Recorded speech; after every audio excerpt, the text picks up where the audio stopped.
Hi Z Hearts, it's your girl Zayana and welcome to my channel where motherhood means mindset, teaching means truths, and soft hearts come with sharp minds. As you can see, today's episode is a little bit different. I've been floating lately, not sad, just disconnected. I'm still doing what needs to be done. I'm still a mom, still showing up, but now I'm just on autopilot. And I'm showing you guys this because I know I'm not the only one.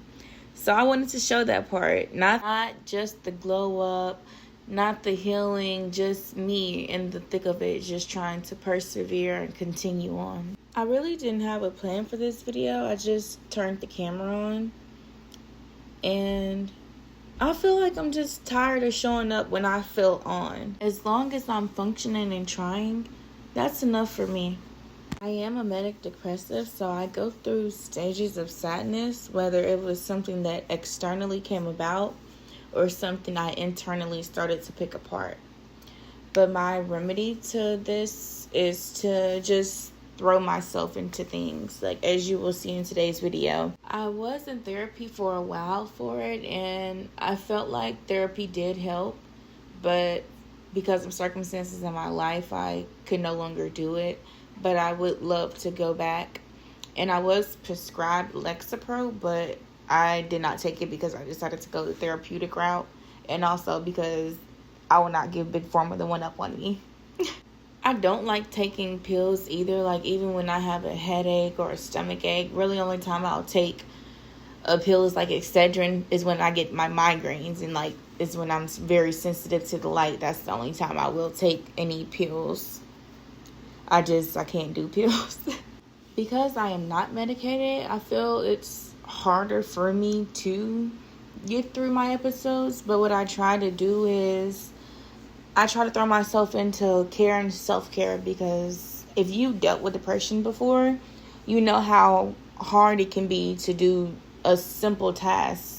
Minus the face mask, the lip scrubs, and all of those things. My self-care for me personally is working out and dancing. Those two are what make me happy. So I try to do those a lot when I am in my episodes, because I know that those make me happy. I have to constantly remind myself that you're just sad for the moment. You're not going to be sad forever. So when I do those things and get that little pinch of dopamine, it just reminds me that better days are coming. I also love music. Music helps me. Music is my therapy. Music is therapy. Music is life. Y'all remember that Shrek meme? Okay, but music feels like a soul tie to me. It's not just something I listen to, it's something I feel. Like it knows a part of me I haven't spoken out loud. The melodies, the lyrics, the beats, they latch onto moments in my life and never let go. Certain songs take me back to exact emotions, places, and people. Music, it connects me to my core in a sacred way, and it understands me before I even can try to understand myself. So I say all that to say, music and I have a very unbreakable bond. When I am sad, I mostly listen to country music, like Tanner Adele. Really just Tanner, that's my girl. Because FU150, I listened to that for like a month straight. And that kind of leads me back to where I'm at right now. I've been in this space lately where I feel checked out. Not in like a dramatic way, just emotionally unplugged. I'm just tired, moving through the emotions. But even in the fog, I still show up for my daughter, for myself in the ways that I can. And that's what checked out but still checking in really means to me. It's that quiet resilience, still being present even when your heart's not all the way in it. And I think what people don't always see is that showing up doesn't have to look perfect. Today, for instance, I woke up feeling heavy, and that same quiet cloud I've been carrying, instead of sinking into it, I chose to pour into myself. I did my self-care, and I did get up and went out today, even though I wasn't in the best state mentally or emotionally.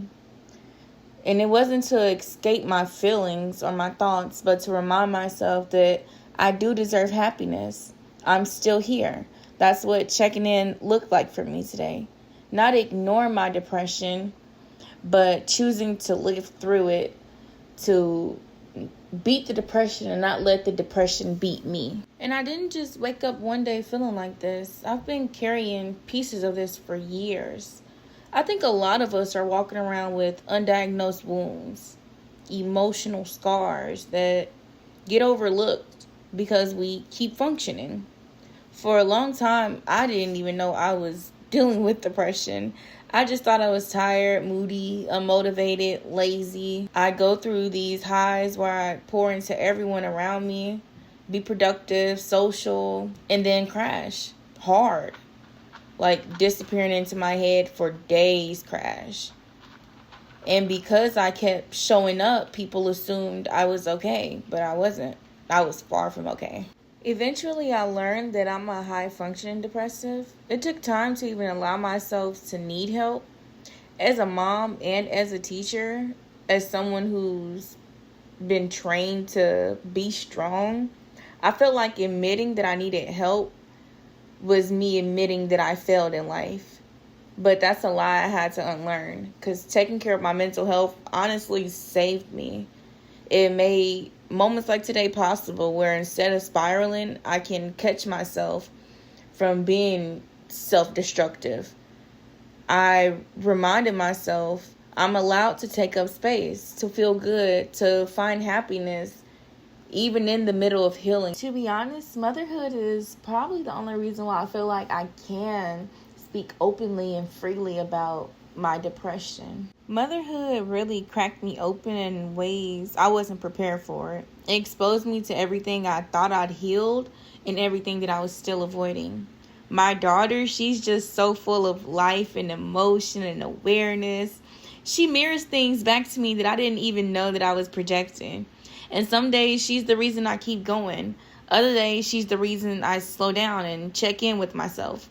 Because I never want to pass down what I never had the space to unpack to her. And then there's teaching, working with kids who need a little more patience, more love, more understanding. It's healing for me too, because I know I'm showing up for the version of me that was overlooked. I try to be the person who I wanted to have growing up for my kids. And though I don't always have the energy, I have the intention. And that's what keeps me grounded. Today, I just wanted to lay in bed, but I trumped my episode and did everything that I had planned to do. So, yeah, this is what healing looks like sometimes. It's not always pretty or poetic. Sometimes it's just doing the next thing, getting up when you'd rather stay in bed, choosing happiness when it doesn't come naturally, being present even when your mind wants to drift. And that's why I started Flow Diaries. It's not about having it all together. It's about honoring the in-between, the blurry days, the quiet wins, the moments when you're checked out emotionally, but still choosing to check in with your life anyway. If you're in that space too, I see you, I feel you, and you're not alone.